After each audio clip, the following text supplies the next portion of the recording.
Hello and welcome to Movie Phone. For Blockbuster Shrinks, press 1. Blockbuster Shrinks is playing now. All right, we're back at it again. We got another podcast for you. This is the Redhead Family Therapy Guy, And Mike. and we're talking at you about the Red Dawn. We back, are. dude. Welcome back, to the first everyone. official PG-13 movie, right? Oh, was this it? Was that the I first think official one? so. Well, one were we talking about the other day that we said maybe it was, or I said I'd read that it was, but then it was like PG and IMDb. I think you thought Temple of Doom Yeah, was, but I'm but pretty then sure it's you, PG. it is. I think it is. And then you said, well, maybe that prompted because that was Oh, that's gratuitous right. and this, but I know this was PG-13. I think it was the first PG-13. And you said something interesting when we were chatting before. You said, what about the violent nature of Red Dawn? Oh yeah. So I was reading. So as a kid, this movie like scared me. And I It's mean, pretty this is disturbing. the 80s, right? So you still have Cold War era type fears anyways. And in school, right, we would have these drills and stuff. So it was really scary to me. So I that's really all I remember about this movie. And so as I was watching it, I looked up just a little bit about the movie and I read that yeah, it was for I guess a long time it was the most violent movie with one death per 2 minutes, or the average was We one death we've per 2 minutes of we've movie. we've definitely surpassed that. I mean, we can just watch John Wick. Just watch John Yeah, Wick. John Wick Yeah, the does have a body count lot. in John Yes, Wick is it is endless. significant. But yeah, yeah. Yeah, this movie was dark. You know, I didn't realize I didn't remember until halfway through. I was like, oh right, I forgot about this part. You know what I mean? The Yeah. the part that got really heavy. Do you know what's really interesting too is I was like as we are watching it, I don't think I don't know when I've seen it's been forever since I don't know if I've watched this movie since I was a kid. Yeah, it's been And at I was least 10 like, or 15 years for me. yeah, and I was like, oh, they didn't really take much time to introduce us. They just like Yeah, they just give you thrown a in. pound they give you like a pan of like middle town, middle America, small town, and then like the kids like rolling up to high school, and then it was like, oh wait, this is the scene. It's like there it is. And There they everyone starts parachuting. dying. And then, like yeah, the Russians are parachuting or the paramilitary South Americans that are in league The with the Cubans, Russians. right? Yeah, the Yeah, Cubans the and Cubans Russians. like, just parachute in and I'm like, "Oh wow, we're just not wasting any time. We didn't get any Yep. setup for any of the people or anything." And I couldn't remember like how the girls get introduced. I had no memory of how the because I knew there were girls. Uh-huh. I didn't like remember how they get introduced to the story at all. Yeah, are they the But granddaughter girls, I think, or of yeah, like nieces the or something? farmers or whatever, the Yeah. farmers up there that are like living up in the hills or whatever. So yeah, how did this movie strike you? Like what were your So yeah, takeaways or it's hard, right? Because I couldn't remember a lot of it. I just remember as a kid it was like scary. And I remember as a kid, and kids have vivid imaginations anyways, but as a kid I always was worried, like, oh man, is that gonna happen? Like outside of school, I'm gonna see these guys parachute down. Of course that never happened, but thank I goodness. I think I think that is what I remember, is that sense of kind of fear. But as I was watching it, I was like, man, this is kind of heavy movie. It's heavier than what I remember. It's definitely 80s, like the Oh, it's death, like the way so people die and 80s. the stuff that Yeah, blows up. I'm like, oh man, this is my wife, bad. yeah, the opening scene, my wife was like the first when the teacher like plods out and gets shot, she's like, "Oh, those chest explosions were a little delayed on that day."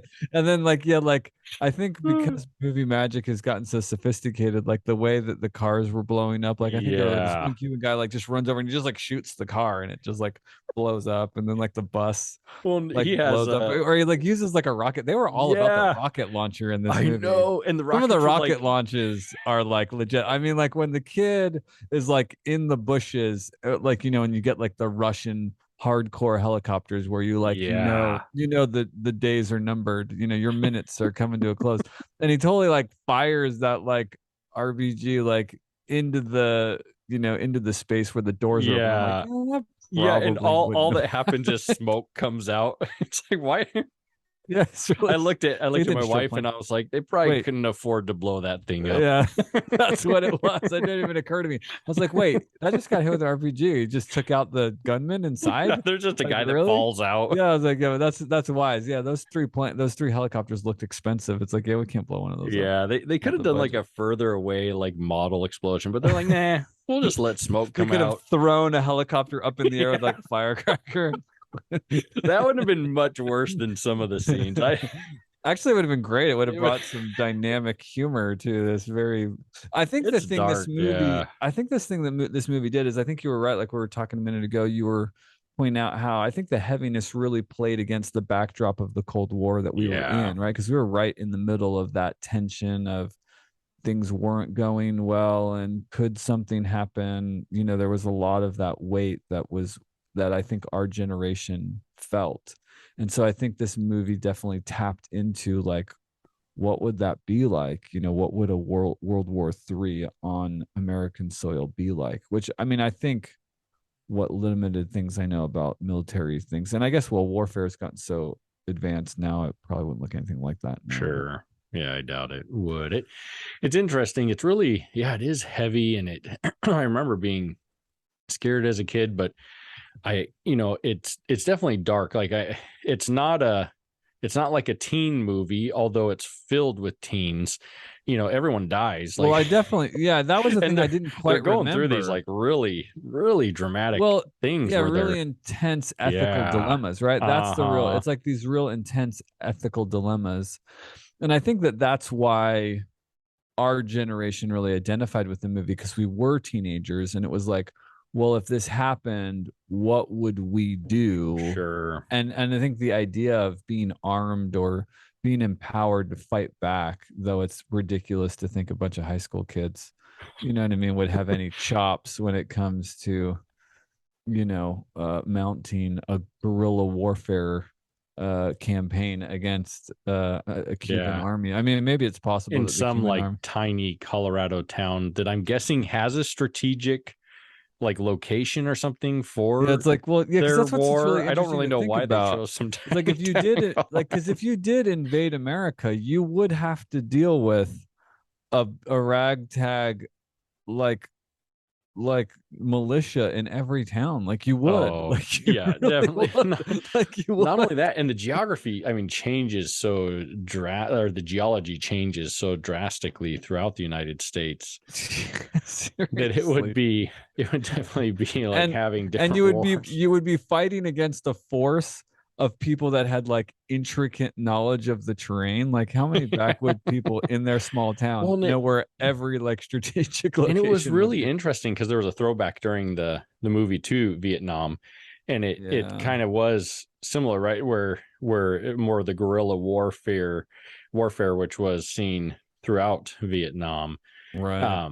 And Like, it's what would kind of that look interesting. like? Yeah, they're kind of saying like the Russians are taking on and not learning from what we went through. And I think even the French for like 10 or 20 years before us, in Vietnam, that, the Russians didn't learn from that. Now they're trying to do it here where we're having guerrilla Well, we warfare. didn't learn from it. We had I mean, Exactly. dude, Afghanistan's a freaking absolute nightmare of Well, and a it's war. foreshadowing that maybe nothing's really learned over time. I don't know, but Yeah, seriously. it's just a cycle. Well, I think I mean, it just strikes me of just like how stupid war. I mean, at this point, with the technological advances of our societies, it's like we really need to figure out another way to mount and manage conflict, because it's just dumb. I mean, gosh, the devastation of a major war between superpowers would be, Oh yeah, I couldn't I even mean, imagine. gosh, it'd be awful. There's it would probably be Well, it would just break the total world, because annihilation. the whole economy of the world would just, because we're such an inner world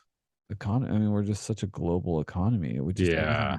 everything would break. Well, I would wonder, I think that even that type of warfare, you don't really, I don't know, but I would wonder if you don't need that and you could use like an economic or a bio war. I think there would be other options that would work to control Well, it the just desired shows you. outcome. Well, it just shows you you have a superpower, and look at how like we're not getting much news, but like I mean, it's not like they're just shutting Ukraine down like nobody's business. I mean, you have Mhm. Russia and one of its former territories standing up, and it's we're just I mean, the rest of the Western world's just providing money and weapons, and I suppose training subversively, but I don't know, man. Yeah, it's a lot. It's a heavy thing to consider, but yeah.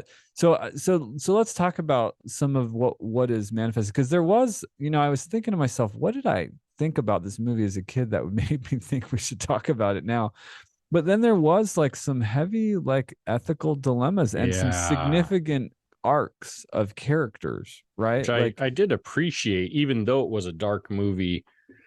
I did appreciate seeing that there was, I feel like they portrayed a couple of sides to these dilemmas. It yeah, I wasn't do. just the, oh, let's kill. And I'm trying to think, there was the one where they capture I think it was a Russian soldier, and then they have the mole, right? That's kind of tricked into being a mole. That scene was really It was powerful. awful. It was terrible they felt so betrayed. Like, why didn't you tell us? And it was like, well, what could I do? You know what I mean? And it's so dark because the invaders, the Cuban invaders, are, punishing the people because of the guerrilla warfare attacks, right? So they're just massacring innocent civilians. That Yeah, one which scene. that guy that comes in, like the guy they bring in to kind of finally get the Wolverines under control, makes a great point. He's like, you wouldn't punish the pig because a fox came and stole your chickens, and because the pig saw this. You would Right. go and hunt down the fox. And I thought that was a really interesting point Yeah. also. But I think that you tend to see that, in life we tend to punish those that are really bystanders, right? Or we take out our Right. our criticisms and our angers on the bystander, when really maybe the pain is within. I really found some of these things pretty deep, at least for me personally, that I think helped me get through the movie as an adult. It was a hard movie to get through because it's Yeah. just pretty, I mean, it's not super exciting, and you don't end the movie thinking that was awesome, they Yeah, like or they really really dealt won or with that. anything. They really turned that around, or they really made it was just like Yeah, you're just like, that was America depressing. won. Yeah, like There's a America rock. won. There's a rock with some names on it. Yeah, yeah, like they got through it and there was a sacrifice made, and this is why we don't want guerrilla warfare on American soil. Everyone will die that you care about. Yeah, because like literally all the main characters, like the Yeah, two except that for lived, it was like the one student that lived through the whole thing, but he was like really he he wasn't was a barely main. in it, right? Yeah, he wasn't really a main contributor. And then like one of the girls who like I don't even know if she had a line, besides Yeah, like the one from Back to the Future. I can't remember her yeah, name though. Is it Emma or Leah Thompson. Leah Thompson? Thank you. Yeah, Yeah, she survived, and she was the narrator, right? To narrate, oh, there's this rock. yeah, at the end, yeah, with the Yeah. names of But yeah, those. there's some powerful moments I feel like that stood out, and powerful in that it made me think. I it made me think about, man, how really traumatic that would be to go through. And I've worked, and I'm sure you have too throughout the years. I've worked with people who have come over as refugees from some of these countries, and it's really It's awful. traumatizing. It's And awful. just to see that portrayed somewhat in this movie, I felt like was really intriguing and interesting to me. Yeah. I really like I keep asking myself the question as we're starting to talk about this, like, what were they really trying to get across with this movie? Like, what was it just the futility of war? Because it's interesting that like the Yeah. Cuban guy at the end lets Patrick Swayze and his brother, I guess it's Jed and Matt, they've Yeah, it been lets them like go. just kind of lets them go and is kind of like, what are we doing? Yeah, Because he's that's like, kind of what they. because wasn't his narrative kind of like we have to win the minds of the people. We can't just Otherwise, we just have to kill them all. It's like either we just have to, Yeah. because it's Americans. Like you either just have to kill them all, or you have to win in the minds of the people. And they weren't, obviously. I mean, there was definitely nothing about the re-education camps that we're gonna, you're not gonna re-educate a free spirited American into a communism, ideologies when you've been Definitely taken not over. Like by it's not just gonna work. playing the video It's not gonna work. Like it's not. at It's just a not. drive-in. I don't think people understand America. If you think you're gonna come in and do something like that, which didn't work in Afghanistan. Obviously, we didn't Sure. win the minds of the people with propaganda and break their cultural alliances or whatever either. You know what I mean? Yeah, Like I feel like that character, there's a lot of interesting characters, and I feel like that one, that Cuban, I don't know if was he a colonel or something, the Cuban yeah, colonel guy, and yeah, that end scene where he sees them, I think he definitely has, like, they portray it that way as a change of heart. I also had the thought in my head as I saw that, it could have been also, well, he can tell they're dead, so it's like, I'll just let them go. I kind of wondered, like, obviously they were not doing well. Could he have possibly helped them in some way? But he's like, no, I'll just let him go. But I think yeah, he was done with the war altogether. yeah. It Like was just that like letter he was writing, I think it was to yeah, his to his wife or whatever, or family. Yeah, it family. was like Yeah. his wife. Like, what am I doing here? I can't remember the lines of the letter, but it was just kind of like we haven't really won anything or done anything, and so it Yeah, there is seems like that it was just political narrative, right? Kind of throughout. And you have to place it in the Cold War era, right? Where mhm. it's really So maybe communism versus is capitalism. is And it maybe just the idea that which I think is true, that like the spirit of the American people just would not be broken. I don't think people understand. Like, yeah, and it's interesting. it's I've heard like some of my buddies here in town, because I live in a military based town.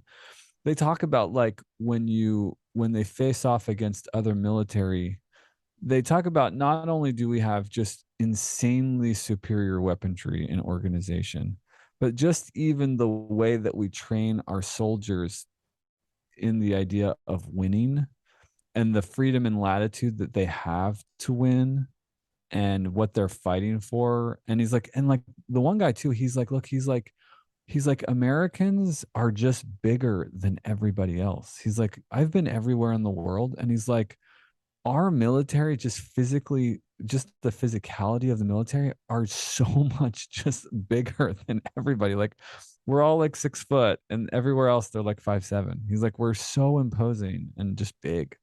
And so it's just like you're not going to beat the spirit of the American people. Like, and that's one of the other things that's really kind of interesting about this movie is it's not really, which didn't quite make sense to me in a real world sense, is that the military is not involved. It's really just local people, these teenagers, which is kind of ridiculous, but interesting, that engaging in guerrilla warfare. And then of course they pick up, the pilot that gets shot down or whatever. yeah. So yeah, like supposedly our military is busy like on the On the front actual lines. lines, Yeah, and the front these lines. people are kind of behind.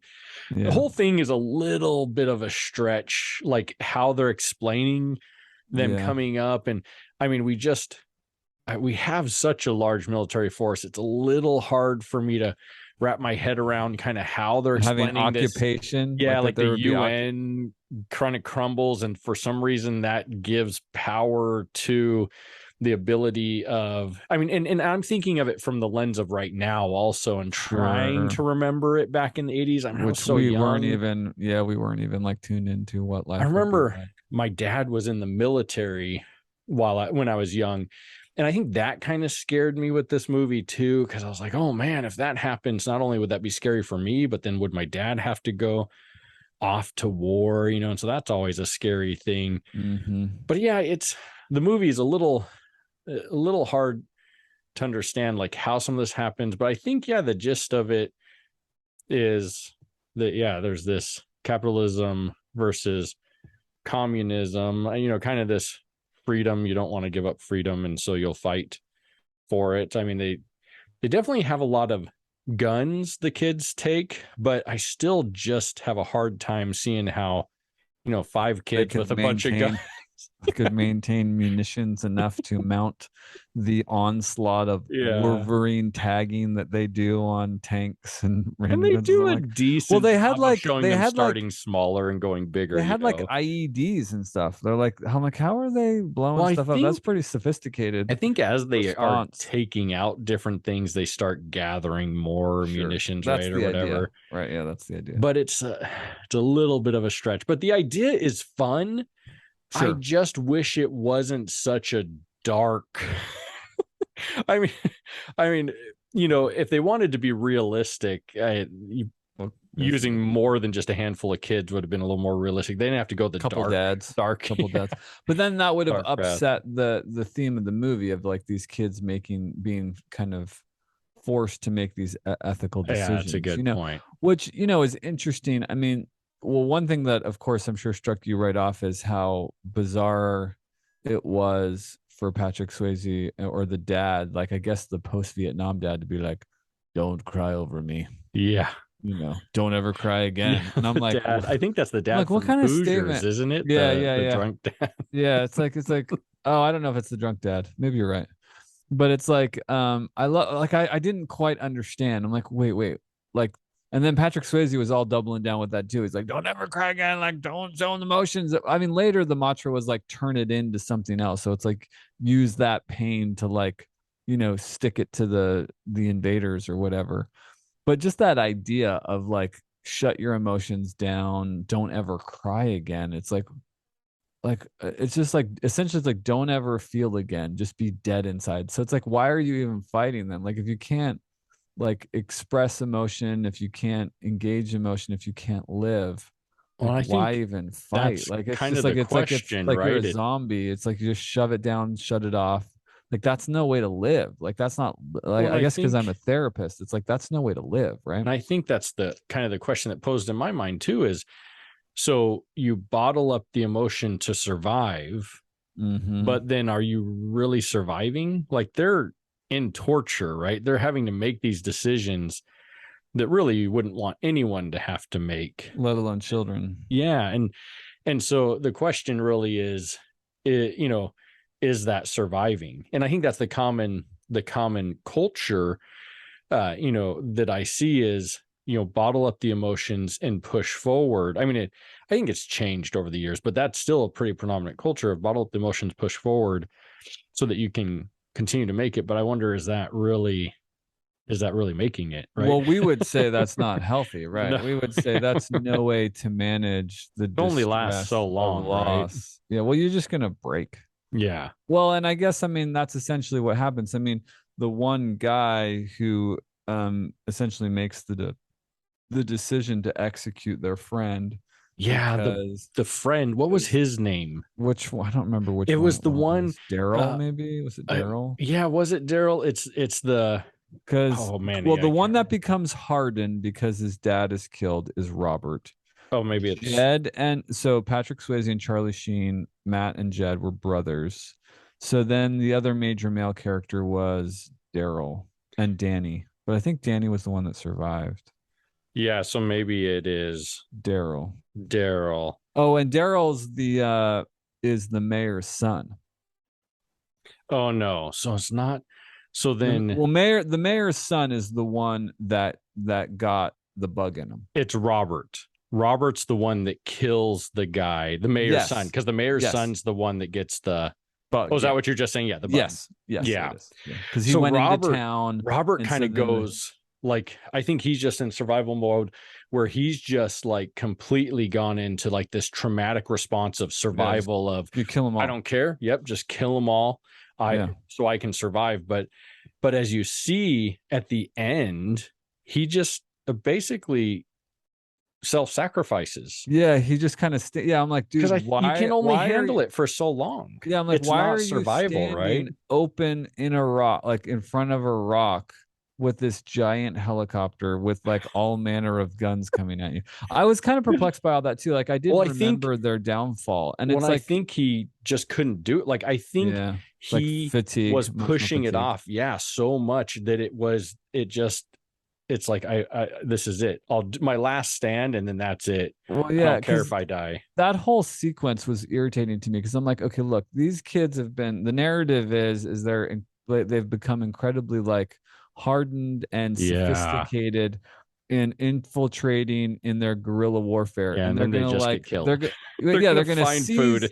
they're gonna seize some food off the back of this truck and then just sit out in the open and like eat and celebrate Yep. because they've been like living up in the woods for 8 months or whatever. I'm like, dude, Well, really?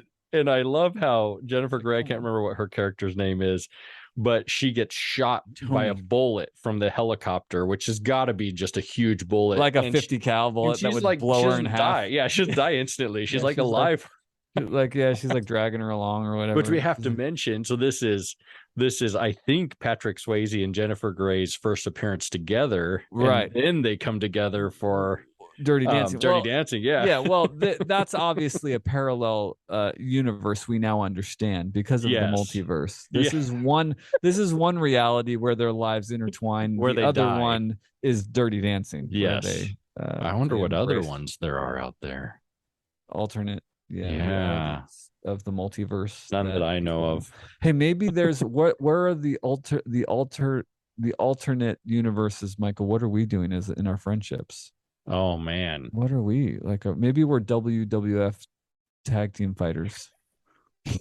what would be your name? The Red Baron. Oh, I have no idea. that's good. The Red Baron. What the Oh, red? what could I be? The teddy magic, bear. magic, the teddy bear. But you're just like ferocious. Like you have like Yeah. black on your face, total goth, and your teddy bear. I've Like, got long black hair. like a Medusa like mane. That would be hilarious. That would be Totally epic. gothed out and like bloody, like painted fingernails. The teddy bear. The teddy bear and the Red Baron. Yeah, And we dude. both wear spandex, like bibs, right? Full bibs. Like cycling bibs. Yeah, cycling bibs. Padded butt and all. I think there should be an alternate universe Oh man, where we are cyclists.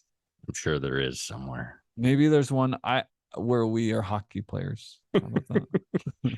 You're like the Yes. goon defenseman, and I'm the little like I could be a trickster, big defenseman.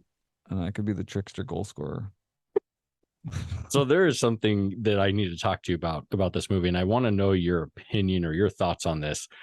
One of the more uncomfortable parts of this movie is what were they doing with the fighter pilot that got downed and Leah Thompson? Like, what was that about? Really that was bizarre. She's really weird like, to me. when he dies, she's like, I'll never know that. I'll never know. And I'm like, I'm wait, like, I was too like, wait a much, man. second. I can't was like, take wait, I was this. like, hold on a minute. Well, because there's the one scene too where she's like asking him about his wife Yeah. and like kids and family or whatever. And so, I mean, was it like, were we supposed to believe that they were dead? I don't know, man, but just like having a love affair because he's a downed pilot with a girl like that's 15-year-old. 15 years. Yeah, she's like because it's not like 2 years have passed and maybe they're graduated. She's like just this granddaughter and this like it's a matter of like a month that has passed before he falls. Well, like, do you notice how slow the time frame is? Yeah, the time was like, because it was like each month it was like October. Yeah, I was like, oh, I thought it was November. Like 3 or 4 months later. It's just October. It's just like the month later. Yeah, it's very bizarre. I did not, and I'm glad there wasn't actually any romance portrayed. Right? Oh man, that would have been too much for me to handle. I wonder if it was just her having an infatuation, that it wasn't really that he was entertaining her, because I don't know if there were any lines that really intimated that he had an attraction or whatever. I think for me, go ahead. Yeah, so I wonder if it was just about them kind of portraying the loss of family structure, the loss of somebody to keep them safe, and so she grabs onto him. You know, maybe she feels like an adult. I mean, in one respect, she's not a child anymore. I mean, they've been killing people and like fighting back. Like, I think child status is gone at that point. You're not a kid anymore. You've grown up. And so to me, it seems just like, you know, he's flown in, he's there, he kind of bolsters them, you know, he takes on leadership. And I think it just becomes a figure of security You I know, I don't kind know of if in like an in infatuation more than a yeah, in my romance. mind, I kind of frame it like thinking from his perspective because he does ask, he's like, "Oh, what's wrong with her?" Because she doesn't speak a lot. And then at Mhm. one point, he kind of pulls her down to like talk with him. And I could see that as he's kind of like wanting to flirt with her. But in my mind, I just made it, he just is trying to be like a fatherly figure, Yeah, trying it's like to be 50. there for her. But I don't know that's the direction they were going. Like it was some of that stuff. I Yeah. was like, they're I kind of alluding I to maybe they're flirting with you. I was like, oh, like, why I did don't we know. leave that? Well, and it would have made way more sense. Like, I mean, in a real sense, it would have made way Sure. more sense for the high schoolers to split off and Exactly. and romance up. There's no way Hmm. that that wouldn't have happened. If you're in a situation where you've got three boys and two girls, some of those girls are gonna like latch on and become romantically involved with some of those boys. There's no way that that's not going to happen in a Well, in a like this is all we have and we're intense in the yeah. woods. Like, give me a break. Like, there's no way that they're not going to be romantically getting each other involved And with yet each other. all the boys do is tell him to do the dishes. Yeah, that was really bizarre too. Like, I'm like, wait a second. Do Like, the dishes. really? Like, Really? it was really strange. I was like, Just really? do the like, why are they getting fight? Like if I was in that situation with that stuff, I wouldn't even think to ask someone else to do my dishes. I would just do Yeah, my it was own like, dishes. yeah, we've been cleaning together. Like, yeah, it was really bizarre. That was like, yeah, it was just like, I guess, was it just maybe this whole idea of like the girls are just as I empowered to think they're fight back as trying to, the yeah. boys, you know, because I'm sure Yeah, that those role stereotypes were much more entrenched in the late 80s. And definitely. so Well, maybe and it the was like girls were this. fighting the whole time, right? It was Yeah, pretty right. cool. They were like Yeah, right they're alongside just them. right in there the whole time. And Hmm. I'm trying to remember, wasn't the one girl one of the first ones that kills, right? Isn't that what happened? Like, the Yeah, one what guy is the falls. first? I think she isn't like Tony or Erica. One of them is the one that grabs it and like shoots him. Because it's when the Jeep comes up to do like the sightseeing with the Yeah, Russian guy and Cuban guy right. and I the love. young kid sees. Yeah, I think she shoots him, right? Yeah, like She he shoots chases her one of down them. and then like, yeah, she shoots one of them. So she's one of the. Which one was it? I think it was Tony. I think it was the chick from Dirty Dancing, Yeah, right? and I don't remember. Yeah, maybe Yeah, it was. Yeah, maybe it was. yeah. It probably was Like, Tony. she just kind of points it awkwardly and is firing Yeah. or whatever. Some of the, I mean, the gun handling in this movie made me kind of, I mean, I know enough about gun handling. I've done like some gun safety courses. My wife and I in the past have had like concealed carry permits, and just the gun handling in this movie, I'm like, oh my gosh, Well, that's kind of like they're gonna real. shoot Like, each other. they're just teenagers, like walking I around with know it made guns, me a right? little. Uncomfortable. But I think it's a fair way that I think it was a good introduction to the violence, right? That they Oh were sure. really just Mm-hmm. trying to survive, and then they were Yep. confronted with the situation, and then they killed, and then the response to those three being killed was the massacre. And then when the massacre happened, it was like, well, if they're going to massacre, Yep. our family and our friends, They we do a might good as well job, I feel fight like, of back, kind of you know? escalating that, Yeah, yeah, where there's though, like to take someone's life, would be a very traumatic thing. And then to see life taken yeah. would be I trauma on think trauma. So it I would just think kind of that escalate scene. that numbness, I think, pretty quickly to Yeah, and where, I think they did that well, right? Like, it yeah. wasn't like they authoritatively like ended their life. They were just Hmm. hiding and got kind of caught and awkwardly, killed them or whatever. So to me, that was appropriate, and a reasonable representation of how something like that could go down and escalate. So I think to your point, yeah, I think the escalation is appropriate. As unrealistic as it is that they're going to be like Yeah. Wolverines, because Yeah. it's like within 30 seconds of the montage that they've got like sophisticated IEDs that they're like blowing up, significant military I equipment. love it. I love all the grenades and the rocket launchers, and the result of all these explosions is usually smoke. Big Like fire there should be plane. some big explosion, but it RPG was great. probably do a little bit more damage than just I your would engine think so. I impact. mean, I don't know. I've never been around one or shot one. I have no We just do a experience, but I would YouTube. think so. Just do a YouTube of an RPG at a car. I'm sure there's one on YouTube. Oh, good point. There probably is. I I thought it was really interesting in the part. So going back to the part of the movie where they kill the Russian guy, the Russian prisoner, and then they kill the son of the mayor's son, right, for having the tracker device that he swallowed. I thought it was really interesting at that point in the movie where they have this ethical dilemma, right? What do we do? Yeah. And then the brother, I think, or one of the kids in the background says, how are we any different? Is it? Yeah. So the brother, right? It's like, how are we any different? Or how is this any different? And I thought that was a great thing to kind of bring up and to show that, hey, there would be questioning even in this traumatic situation. Like, it wouldn't just be easy to take someone's life to make these decisions. There would be people that would be against like any decisions. And then Patrick Swayze's response to that, I think, was like, this is our land or something. I can't remember exactly what happened with that, but he said, well, it's different because it's our home or something, or it's our land. But I think it was a great question to pose. And I think in our lives, right, we go through these kind of hypocritical times where we maybe say one thing and do another.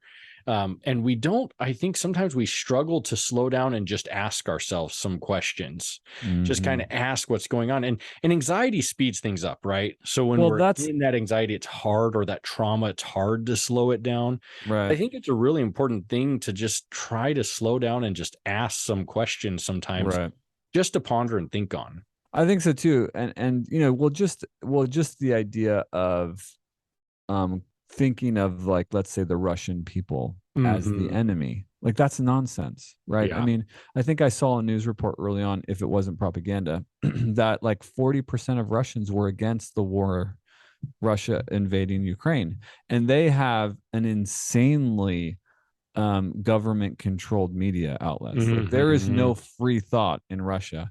And even in no free thought Russia, 40% of the people of Russia didn't think that they should be attacking Ukraine, based on, I don't know what that information is based on, right? And so I think to think of all Russians as the enemy is just nonsense, right? Like, you have nations attacking nations, and you're going to have citizenry of those nations that are going to have complicated feelings about war, right? Yeah. Because we all know, I mean, because innocent can't be spared in war. If you're going to engage in warfare, you're going to kill innocent people, even as sophisticated as our weapons have gotten these days. And isn't that kind of how our minds work, right? Is when it's the tribal mentality. Yeah, when we're experiencing like hard things, it's very common to go to like all or nothing thinking, or black or white thinking, and it's easier for our mind to say, well, you always do that. Yeah. When it's obviously not true. Yeah, exactly. These are you're the other. Yeah. And propaganda for sure understands, how psychology works, and how really that social psychology works. But these are very true on an individual basis, in our individual interactions, when we're feeling triggered or in moments of distress, that we do the same thing as maybe propaganda does, which is we go to that all or black or white, all or nothing, grandiose thinking, jumping to conclusions. Well, it's really common in families, right? That there's a black sheep, right? That all of the problems get dumped onto one person. If they just didn't do this, or if they weren't here, then our family would have no problems. It's like, please, like, give me a break. You know what I mean? So when you get into that kind of justification or that kind of projection. Well, when we're dealing with our own feelings of shame, own feelings of inadequacy, oftentimes we conceptualize in our mind that it's easier to criticize and drag someone down to how we feel than to actually just share how we're feeling, so that we can rise up to where they're at instead of dragging them down with us. And it's like a survival mode, right? If you're drowning in water, what do? You grab for anything you can. But as you're doing that, you drag them down with you. Instead of trying to find a way to calm. Like, if you can calm yourself, you probably just float up, right? Just float up and relax. But we do this in relationships all the time. That's a really powerful metaphor of thrashing around, and that in that and that's really what it is, right? Like in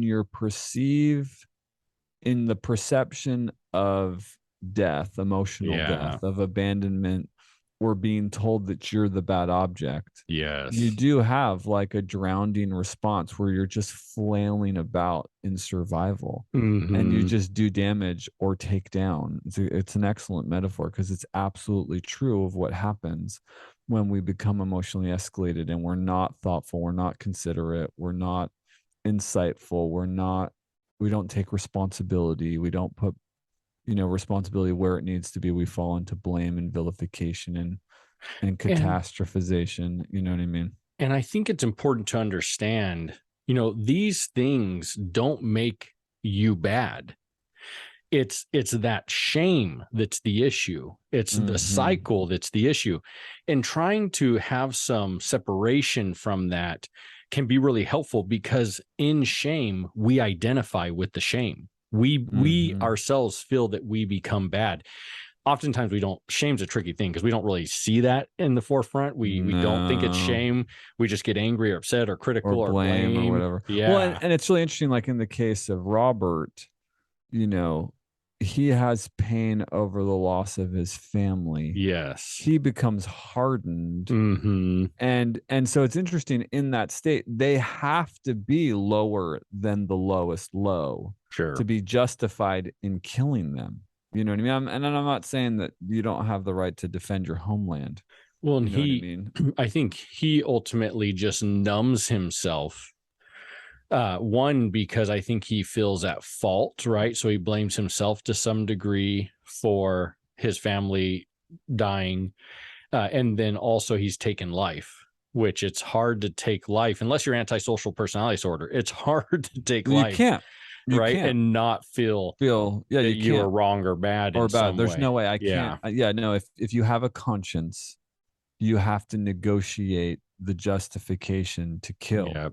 and that's a tall order. And I I mean, think, I haven't, thankfully haven't had any brushes with that, but just knowing enough about psychology, knowing enough about people, knowing enough individuals that have served in the military and seen the after effects, like you have to build a belief structure that justifies murder, which is a part of the training of the military, is them giving you the reasons why it's appropriate to follow through on orders. You know what I mean?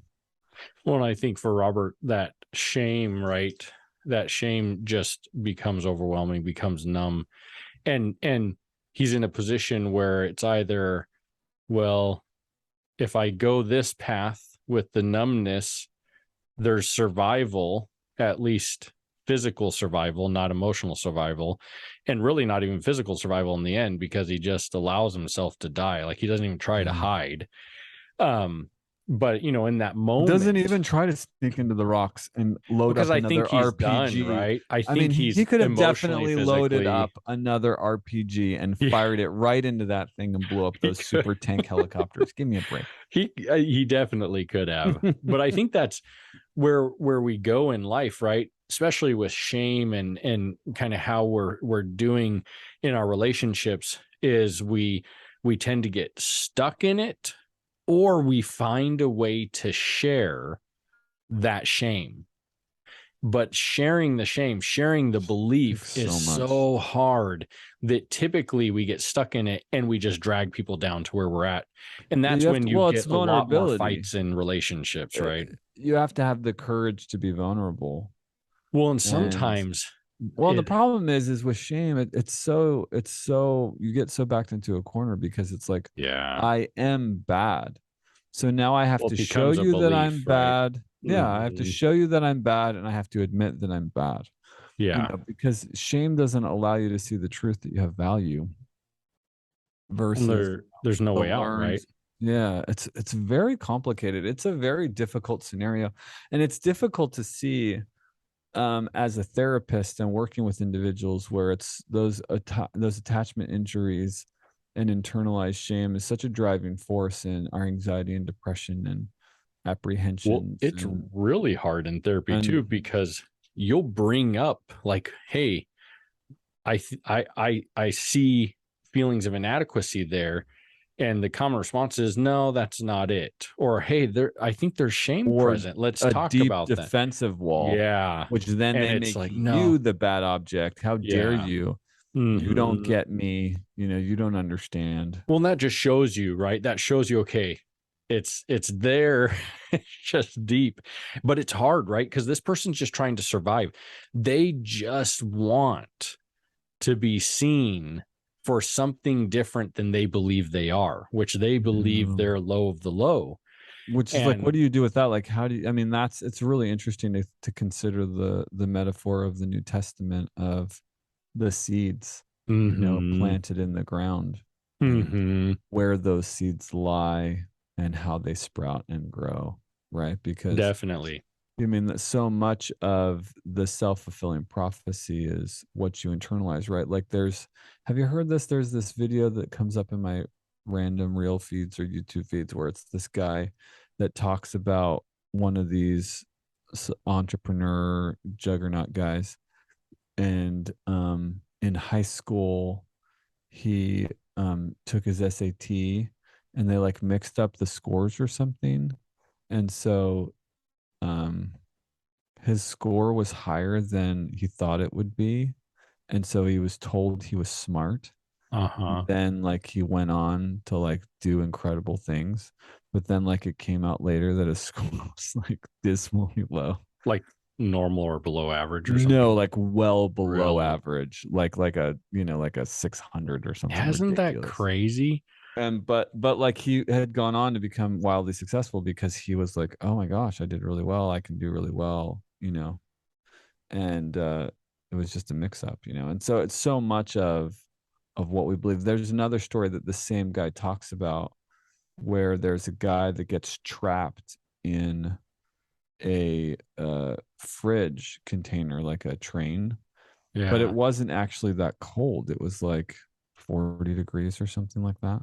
But the Mhm. guy died from hypothermia or something Because he thought it was because he colder. thought he was freezing to death. So he believed he was freezing to death, and so he had the indicators. But like when Well, they and did the that's a temperature, really, like it was like a fridge car versus a freezer car. So it was like 50 degrees versus so he should 45 have degrees. been able to They could have last survive. for a while, you know, for a Yeah. good long while because it wasn't a horribly long period of time. Like he got locked in there or something like that. Well, and And he that's a died. great example of, right.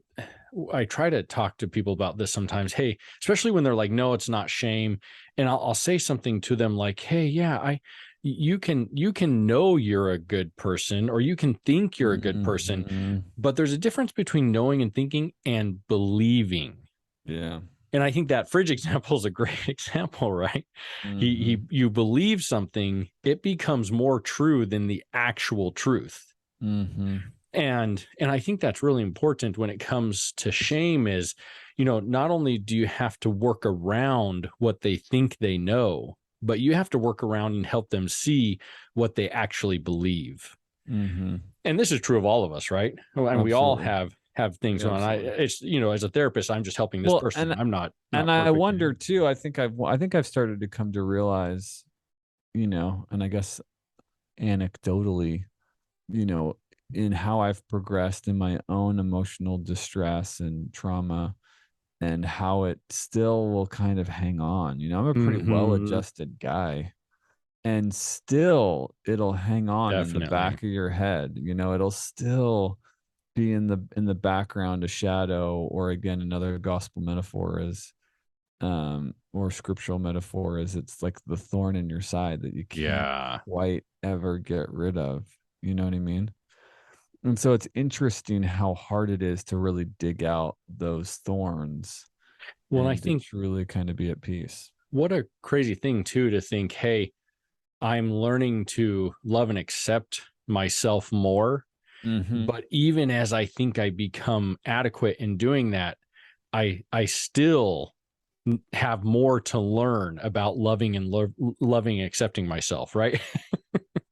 It's really For a really, sure. yeah, it's really a neat thing to think about, that this is really a lifelong process of focus, that I think the more that we can learn to see ourselves, as more than we see ourselves, I think the more we're able to connect with others, And I think that meaning, and it grows as we connect with others, and the But shame and I decreases. think that's one of the things that's really difficult about the show is that there isn't that backdrop, right? You just have these Yeah. kids that escape and are surviving in the woods, and there Hmm. isn't this backdrop or articulated backdrop of meaning or purpose or value or why they're doing it or their sense of their Yeah. sense of identity, right? I mean, there's Like these very, war very cries. loose, right? It's Yeah, I mean, very loose. It's not there's a this. very tight, Mhm. like there's not a lot there.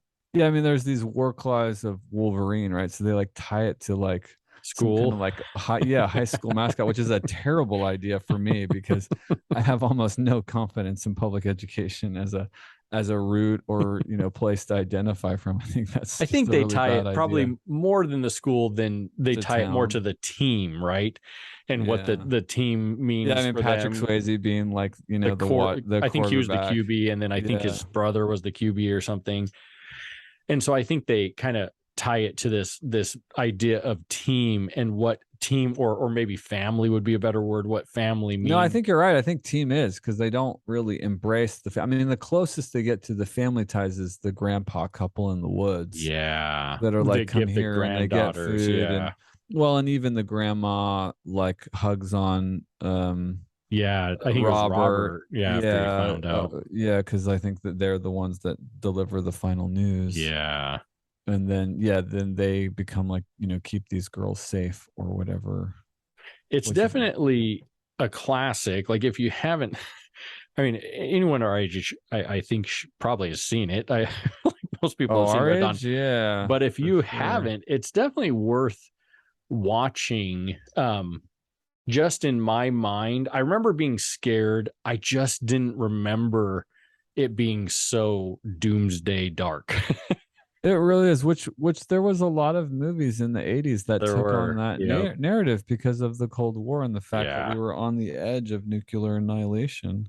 It felt like it, And right? It felt like it it. absolutely did. I Yeah. mean, for our kid, unsophisticated mind, I don't know if my parents thought about it differently or if they were just blue collar people Oh, that were just I working. wonder. That's a good It's like, point. did they think about it? I mean, I'm definitely thinking about it in the context of what's happening nowadays. And I mean, it seems significant to me that Russia just out and out attacked Ukraine and that I don't know, man, and that China's clearly fighting a war that we are not fighting. Like, I mean, they are fighting an economic war and buying and taking things up and we have such an unholy alliance with them because our prosperity and standard of living is because we can get stuff so cheap and so it's being built on their backs and of course they're headed for I don't know, it's a complicated thing, right? Because you hear that they're starting to get into the next generation effects of the fact that there's no families, right? Like because there's no kids, like nobody's having kids, and that's an overarching like ominous problem too, of like prosperity and the idea of modern world wealth and the disintegration of the family. It's like where are the people going to come from? You know what I mean? Yeah. Like there's people who are having less than two kids, or I don't know. It's like, Jewish folks and Mormons and Christians and Muslims are all that's going to be left because other people just aren't having kids, you know? Yeah. I don't really pay attention. So I don't feel worried about it. But I like I think my entire focus is just trying to survive day to day. But I don't watch much. So I think as an adult, like I don't really pay attention. So I think based on that, I bet as a kid my parents were more concerned, because that's probably where I heard a lot of it from. I mean, you'd have some drills, but I was pretty young when the drills were. Like I might have been kindergarten, first grade, if I can remember. And so I feel like more my fear that I remember is probably from my parents, I would guess, than school. Maybe I was second grade. I can't remember, but Yeah. I was fairly young. And thinking about it, like as an adult now, I don't really pay attention to anything. I do. I'm absolutely pondering it. I mean, not deeply, but there just seems like there are cataclysmic cracks going on. It seems like the edges are being broken. I don't know. It just seems like there's a lot of strain being put on the current system, and I don't know. Yeah. I don't know, but it just I don't doesn't know seem either. like it's There's going to keep always working. cycles, right? There And that's what I are. learned in history with my Yes. undergrad. There's always cycles. And so it's just interesting, especially the older I get. It's like, oh, I start to see I've been around long enough that I can see some of these cycles. And so it's like, even with like the housing market, I'm like, okay, it's about that time where there, it's probably time for there to be a dip again. And so then we'll go through that cycle again. And Right. but also I just don't think a lot about it. For better or for Yeah. worse. I don't know. This For movie, better or for worse, this is yeah, a heavy exactly. one with some difficult stuff and some interesting things to be taken back to, and some interesting things to contemplate. So Yeah, it's would you worth a shoot your buddy? watch, Would but you shoot your definitely, buddy with yeah, the tracker device have anyway? a have a comedy lined up afterwards. Yeah, please do. Thanks all. It was fun. All right, be well. Adios.